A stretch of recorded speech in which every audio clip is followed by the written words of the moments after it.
Hello बच्चों। आज मैं आपके लिए लेकर के आया हूँ हमारे पाठ्य पुस्तक क्षितिज भाग 2 से पाठ नंबर 8 बाल गोविंद भगत। और इस पाठ के रचनाकार हैं राम वृक्ष बेनीपुर। बाल गोविंद भगत मझले कद के गोरे चिट्टे आदमी थे। अब गोरे चिट्टे अर्थात बहुत ही साफ सुथरे गोरे आदमी थे, लेकिन उनका कद कैसा था? मझला कद, अर्थात न तो ज्यादा वो लंबे थे न ही ज्यादा छोटे थे। तो एक माप का, बीच का माप का, तो उसे कहते हैं मझले कद के इंसान थे। कौन? बाल गोविंद भगत। 60 से ऊपर के ही होंगे। अब इनकी उम्र कम से कम 60 ईयर्स मीन 60 साल के ऊपर के थे। बाल पक गए थे। बाल पक गए थे अर्थात इनके जो बाल थे वे सफेद हो गए थे। लंबी दाढ़ी या जटाजूट तो नहीं रखते। वे लंबी दाढ़ी और जटाजूट अर्थात लंबे बालों का जुड़ा उसे कहते हैं जटाजूट, जो अक्सर हमारे ऋषि मुनि रखा करते थे। तो इस प्रकार से ये जटाजूट नहीं रखते थे, किंतु हमेशा उनका चेहरा सफेद बालों से ही जगमग किए रहता। अर्थात जो सर पे जो बाल थे वो सफेद बाल थे, तो इस प्रकार से उनका चेहरा हमेशा सफेद बालों से जगमगाता रहता था। कपड़े बिल्कुल कम पहनते, अर्थात कमर में एक लंगोटी मात्र और सिर में कबीर पंथियों की सी कनपटी टोपी। तो आप देख सकते हैं, ये है कबीर पंथी टोपी। कनफटी ने कान की तरफ से फटी हुई होने के कारण से हम कनफटी कहते हैं। लेकिन ये टोपी किस प्रकार की? कबीर पंथी, जो कबीर दास के जो अनुयायी थे, अक्सर वह इस प्रकार की टोपी पहना करते थे। तो जो बाल गोविंद थे, तो कमर में एक लंगोट मात्र अर्थात अंतः वस्त्र पहनते थे और सिर पर एक टोपी पहना करते थे। जब जाड़ा आता, जाड़ा अर्थात ठंड की ऋतु जब आती, तो क्या करते? एक काली कमली अर्थात काले रंग का कंबल ऊपर से ओढ़े रहते हैं। मस्तक पर हमेशा चमकता हुआ रामानंदी चंदन, ये है रामानंदी चंदन, वो मस्तक पर हमेशा लगाए रहते हैं, जो नाक के एक छोर अर्थात इस भाग को कहते हैं, नाक के एक छोर से ही औरतों के टीके की तरह शुरू होता है। जिस प्रकार से महिलाएं नाक के ऊपर के भाग में टीका लगाती है, ठीक उसी प्रकार से यह रामानंदी चंदन जो तिलक है, यह तिलक बाल गोविंद भक्त लगाया करते थे। ऊपर की तस्वीर से यह नहीं माना जाए कि बाल गोविंद भगत साधु थे। नहीं, बिल्कुल गृहस्थ। गृहस्थ अर्थात कि इनका भी परिवार था। उनकी गृहिणी की तो मुझे याद नहीं, अर्थात उनकी पत्नी के बारे में तो लेखक को कुछ याद नहीं। उनके बेटे और पतोहू अर्थात पुत्र वधू को तो मैंने देखा था। अब बेटा है, बहू है, तो इसका मतलब इनकी पत्नी रही होगी। तो इस प्रकार से यह एक गृहस्थ जीवन जीते थे। थोड़ी खेती बाड़ी भी थे, था थोड़ा बहुत खेती का भी काम किया कर लिया करते थे। एक अच्छा साफ सुथरा मकान भी इनके पास था, लेकिन किंतु खेती बाड़ी करते, परिवार भी रखते। बाल गोविंद भगत साधु थे। साधु की सब परिभाषाओं में खरे उतरने वाले, अर्थात खरा उतरना, किसी बात को सिद्ध करना था तो साबित करना। तो साधु की जो परिभाषा होती थी कि साधु कहते किसे हैं, तो उस परिभाषा पर यह सही साबित होते थे। कबीर को साहब मानते थे। उन्हीं के जो गीत थे अक्सर वे गाया करते और उन्हीं के आदेशों पर वे चलते रहते थे। कभी वे झूठ नहीं बोलते। कौन? बाल गोविंद। खरा व्यवहार रखते, अर्थात साफ सुथरा व्यवहार उनका था। किसी से भी दो टूक बात करने में संकोच नहीं करता था। थोड़ी सी भी झिझक या हिचकिचाहट नहीं होती। न तो किसी से खामोखा झगड़ा मोल लेते, अर्थात मन में आया तो इससे झगड़ा किया, मन में आया तो उससे झगड़ा किया। इस तरह का व्यवहार बाल गोविंद का नहीं था। किसी की चीज नहीं छूते, न बिना पूछे व्यवहार में लाते, अर्थात कोई चीज आप देख लेते थे बाल गोविंद, तो उसे अक्सर छुआ न करते थे और बिना पूछे तो उस चीज को वो कभी उपयोग भी नहीं करते। इस नियम को कभी कभी इतनी बारीकी तक ले आते कि लोगों को कुतूहल होता है कि आश्चर्य होता है इनके व्यवहार को देखकर। कभी वह दूसरे के खेत में शौच के लिए भी नहीं बैठते। शौच अर्थात शौचालय, लेटरिन के लिए भी वो नहीं जाया करते थे। वो हम गृहस्थ थे, पारिवारिक जीवन जीते थे, लेकिन उनकी सब चीज साहब की थी। अब साहब किसे मानते थे बच्चों? तो ये साहब कबीर दास को मानते थे। जो कुछ खेत में पैदा होता, सिर पर लाद कर पहले उसे साहब के दरबार में ले जाते था। कबीर साहब का जो दरबार था वह इनके घर से 4 कोस दूर पर था। एक कबीर पंथी पट मठ अर्थात मंदिर जिसे हम कह सकते हैं। तो एक कबीरपंथी जो मठ था, उससे इनके मतलब वह दरबार में भेंट रूप रख दिया करते। तो जो कुछ फसल पैदा होती थी, तो कबीर के दरबार में जाकर के उन्हें रख दिया करते, और क्या, प्रसाद के रूप में उन्हें जो मिलता उसे वह घर लाते, और बस उसी से ही वे अपना गुजर बसर चलाते रहते थे।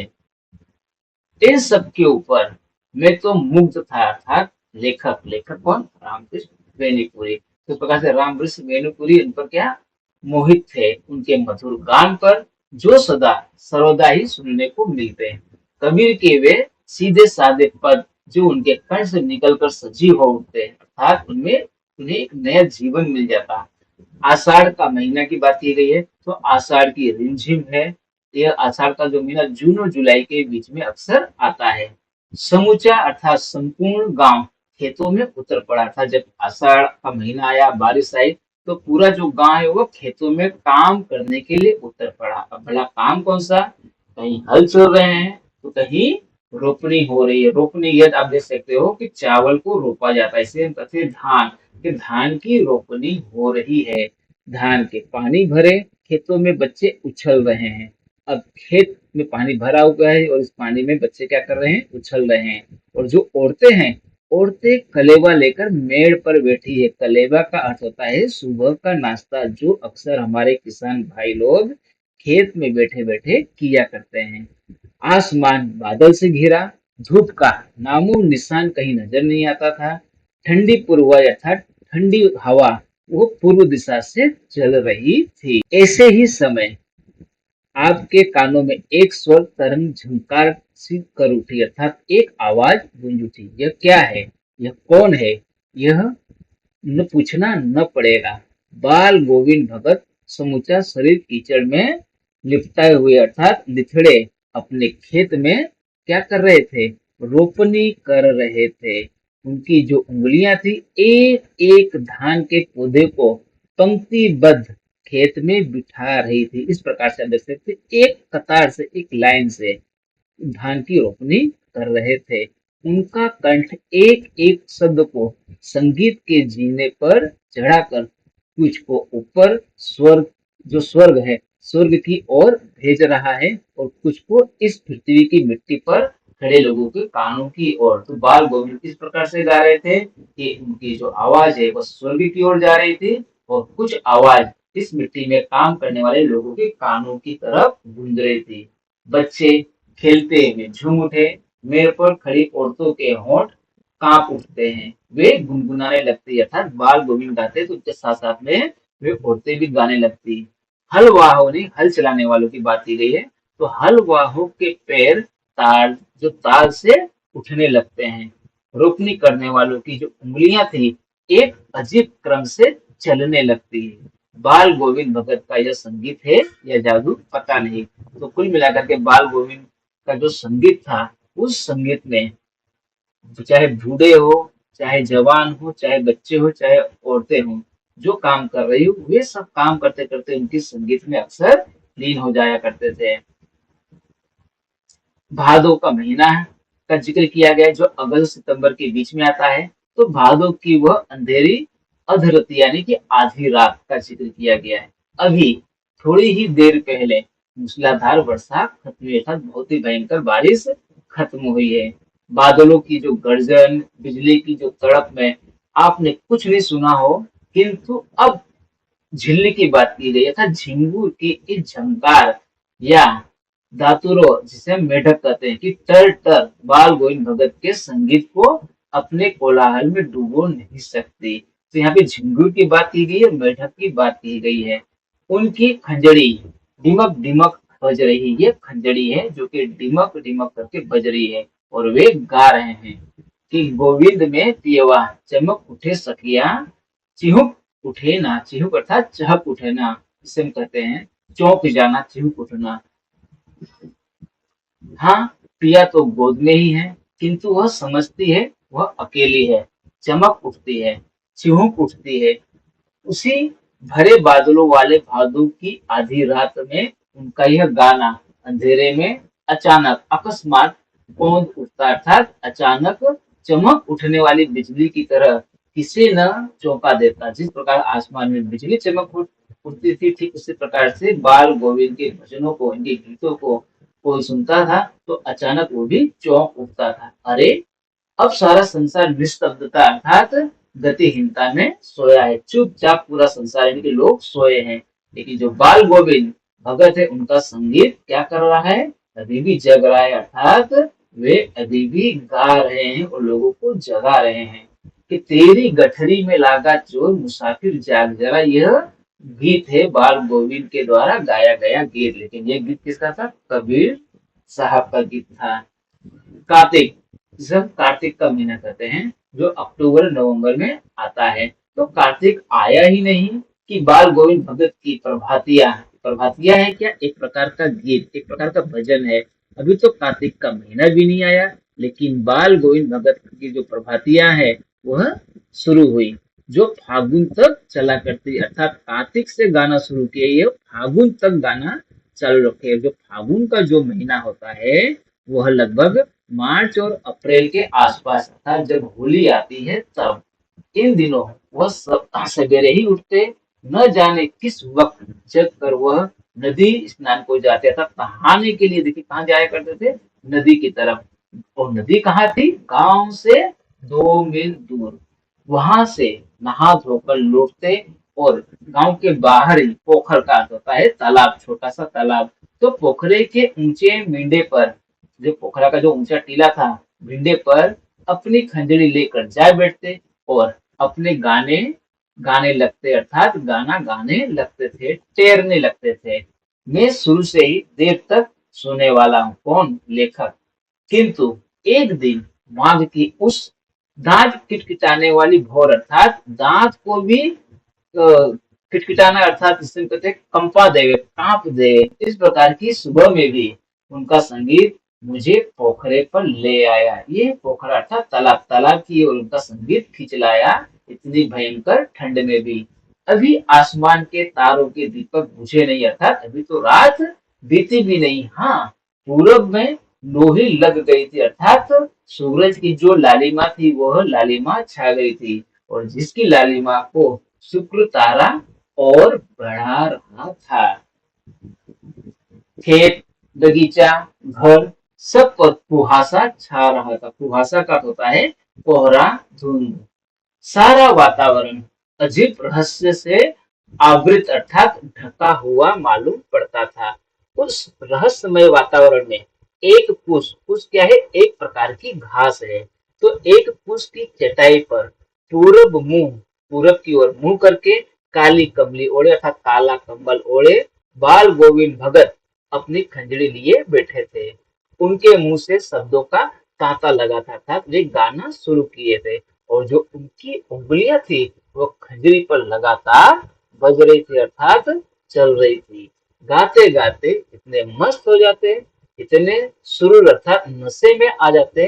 कभी कभी क्या होता था, उत्तेजित हो उठते तथा भड़क हो उठते थे कि मालूम होता अब खड़े ही हो जाएंगे। कमली तो बार बार सिर के नीचे सरक जाती, जो काला कंबल ओढ़ा था वह बार बार इस ठंड में भी सिर के नीचे सरक जाता था। वे जाड़े में कंपकपाया रहता था, अर्थात में कांप रहा था।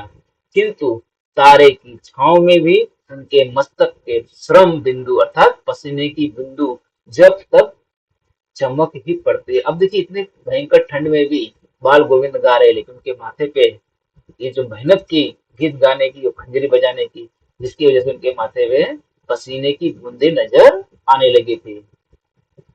गर्मियों में उनकी संज्ञा, संध्या का अर्थ होता है शाम का समय, सायंकाल। तो गर्मियों में उनकी संध्या कितनी उमस भरी, शाम को न शीतल करती, शीतल करना था ठंडा करना, उमस भरी अर्थात बारिश, जो बरसात होती है तो बरसात की नमी युक्त गर्मी, इसे कहते हैं उमस भरी। अपने घर के आंगन में आसन जमा बैठता था, छोटी चटाई डाल करके उस पर बैठ जाते।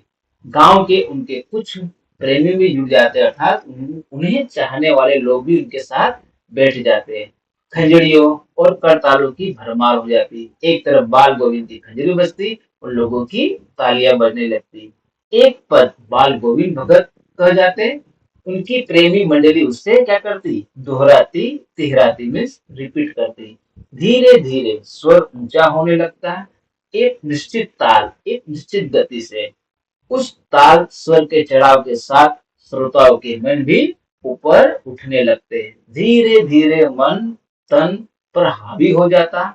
होते होते एक क्षण ऐसा आता कि बीच में खंजरी लिए बाल गोविंद भगत नाच रहे हैं और उनके साथ ही सबके तन और मन क्या करते हैं, नृत्यशील हो उठते था कि उनके तन और मन भी नाचने लगते। सारा आंगन नृत्य और संगीत से ओत प्रोत हो जाता है। बाल गोविंद भगत की संगीत साधना चरम उत्कर्ष उस दिन देखा गया जिस दिन उनका बेटा मरा। अब चरम का अर्थ होता है आखिरी, अंतिम, और उत्कर्ष का अर्थ होता है विकास, विकसित, डेवलपमेंट। तो बाल गोविंद का जो संगीत था, वह संगीत उसका आखिरी चरम और उसका जो उत्कर्ष कब देखा गया, जिस दिन उनका बेटा मरा। एक लौता बेटा था, अर्थात अकेला बेटा था, कुछ सुस्त और बोदा सा, बोदा अर्थात कमजोर था। किंतु इसी कारण बाल गोविंद भगत उसे और भी मानते क्योंकि वह अक्सर बीमार रहता था। उनकी समझ में ऐसे आदमियों पर ही ज्यादा नजर रखनी चाहिए या प्यार करना चाहिए क्योंकि ये निगरानी और मोहब्बत की ज्यादा उदार होते हैं। एक तो बेचारा कमजोर था, बड़ी साथ अर्थात लालसा चाहत से उसकी शादी कराई थी। पतोह बड़ी ही सुभग अर्थात सुंदर और सुशील मिली थी, अर्थात सच्चरित्र मिली थी। घर की पूरी प्रबंधिका अर्थात प्रबंधिका का अर्थ होता है प्रबंध करने वाली, प्रबंध करता जिसे हम अंग्रेजी में मैनेजर कहते हैं। तो जो पतोह थी, बहू थी, वो घर की पूरी प्रबंधिका बनकर भगत को बहुत कुछ दुनियादारी से निवृत्त कर दिया था उसने, अर्थात दुनियादारी से उन्हें मुक्त कर दिया था। किसे, तो बहू ने भगत को दुनियादारी से आजाद कर दिया था। सारी जिम्मेदारी बहू ने खुद उठा ली। उनका बेटा बीमार है, इसकी खबर रखने की लोगों को कहाँ फुर्सत, किंतु मौत तो अपनी ओर सबका ध्यान खींचकर ही रखती है। हमने सुना बाल गोविंद भगत का बेटा मर गया। कुतूहल वश अर्थात उत्सुकता वश उनके घर गया कौन, लेखक। देखकर दंग रह जाते हैं लेखक भी कि बेटे को आंगन में एक चटाई पर लिटाकर एक सफेद कपड़े से ढांक रखा है। वह कुछ फूल तो हमेशा ही रोपते रहते हैं, अर्थात फूल को हमेशा उगाते रहते, ग्रोथ करते रहते हैं। उन फूलों में से कुछ तोड़कर उस पर बिखरा दिए हैं, फूल और तुलसी दल अर्थात तुलसी के पत्ते भी। सिरहाने पर चिराग जला रखा है, तो सिरहाने पर सिर के बगल में एक दिया जला हुआ है और उसके सामने जमीन पर ही आसन जमाए गीत गाए चले जा रहे हैं कौन, बाल गोविंद भगत। वही पुराना सर, वही पुरानी तल्लीनता। घर में पतोह जो है, बहू है, वो क्या कर रही है, रो रही है, जिसे गांव की स्त्रियां चुप कराने की कोशिश कर रही हैं। पति मर गया है तो उसकी पत्नी को चुप करा रही है, किंतु जो बाल गोविंद भगत थे, बस वो तो अपने धुन में गाए जा रहे थे। हाँ, गाते गाते कभी कभी पतों के नजदीक भी जाते और उसे रोने के बदले उत्सव मनाने को कहते। आत्मा परमात्मा के पास चली गई है, अर्थात पुत्र की जो आत्मा वो भगवान के पास चली गई है। गृहिणी अपने प्रेमी से जा मिली। अब गृहिणी कौन है, आत्मा, और प्रेमी कौन है, परमात्मा अर्थात भगवान। तो जो आत्मा है वो अपने भगवान के पास जाकर के मिल गई है। भला इससे बढ़कर आनंद की कौन सी बात हो सकती है। मैं कभी कभी सोचता ये पागल तो नहीं हो गए, किंतु नहीं, वह जो कुछ कह रहे थे उसमें उनका विश्वास बोल रहा था, वो चरम विश्वास, यानी अंतिम विश्वास, जो हमेशा ही मृत्यु पर विजय होता है, यानी कि जो मृत्यु है वो शाश्वत है और मृत्यु पर विजय सभी ने प्राप्त की है। अर्थात यहाँ पर मौत तो सभी को एक न एक दिन आनी ही आनी है, उससे कोई बच करके नहीं रह सकता। बेटे की क्रियाक्रम अर्थात अंतिम संस्कार में तुल नहीं किया था, किसी बात का बहुत बढ़ जाना, इसे हम कहते हैं कोई कोई बात है वो ज्यादा फैल जाना। पतोह से ही आग लगा, पतोह जो थी, पतोह से ही अंतिम संस्कार करवाया गया, क्योंकि जो ही श्राद्ध अर्थात कर्म कांड की अवधि पूरी हो गई, पतोह के भाई को बुलाकर उसके साथ कर दिया और यह आदेश देते हुए कि इसकी दूसरी शादी कर देना। अब इधर क्या, तो रो रो कर कहती है, मैं चली जाऊंगी तो बुढ़ापे में कौन आपके लिए भोजन बनाएगा, बीमार पड़े तो कौन एक चुल्लू पानी भी देगा। मैं पैर पड़ती हूँ, मुझे अपने चरणों में अलग मत होने दीजिए। लेकिन जो भगत थे उनका निर्णय कैसा था, अटल था। तू जा, नहीं तो मैं ही इस घर को छोड़कर चल दूंगा। यह थी उनकी आखिरी दलील अर्थात बहस जो उन्होंने अपनी बहू के साथ की थी। और इस दलील के आगे बेचारी उसकी चलती ही क्या। बाल गोविंद भगत की मौत उन्हीं के अनुरूप हुई अर्थात जैसा वे चाहते थे। वह हर वर्ष गंगा स्नान करने जाते। स्नान पर उनकी आस्था नहीं रखते, यानी कि धार्मिक विश्वास, जितना संत समागम और लोक दर्शन पर, यानी कि जितना वे आप संत समागम का अर्थ होता है संतों के आसपास आना, और लोक दर्शन का अर्थ होता है लोगों से मिलना। तो जिस प्रकार से वे संतों से मिलते थे, लोगों से मिलते थे, उनको जितना विश्वास था उतना ही विश्वास उन्हें गंगा सागर पर था। वे पैदल ही जाते। करीब 30 कोस पर गंगा थी।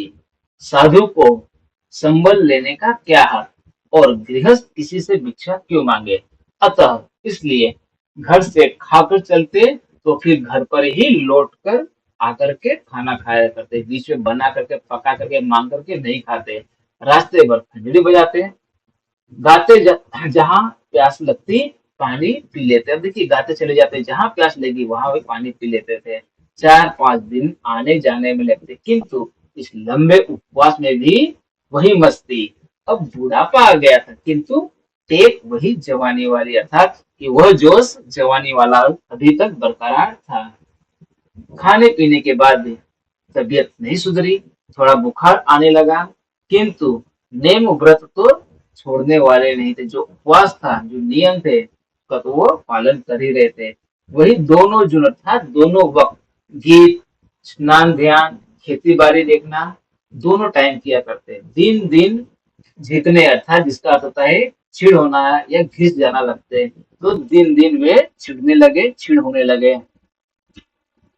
लोगों ने नहाने धोने से मना किया कि अब तुम्हें नहाना धोना नहीं है, आराम करने की सलाह दी गई, लेकिन वे हंसकर टाल देते थे।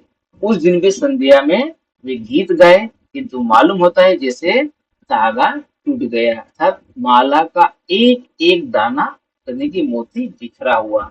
भोर में लोगों ने गीत नहीं सुना, जाकर देखा तो बाल गोविंद भगत नहीं रहे, सिर्फ उनका पंजर अर्थात जो हड्डियां हैं, हड्डियों का ढांचा वही पड़ा हुआ था। तो इस प्रकार से हमने देखा कि बाल गोविंद की मृत्यु हो चुकी थी। तो बच्चों आपको वीडियो बहुत ही पसंद आया होगा। आशा करता हूँ कि मेरे चैनल को आप लाइक सब्सक्राइब जरूर करेंगे। तब तक के लिए धन्यवाद।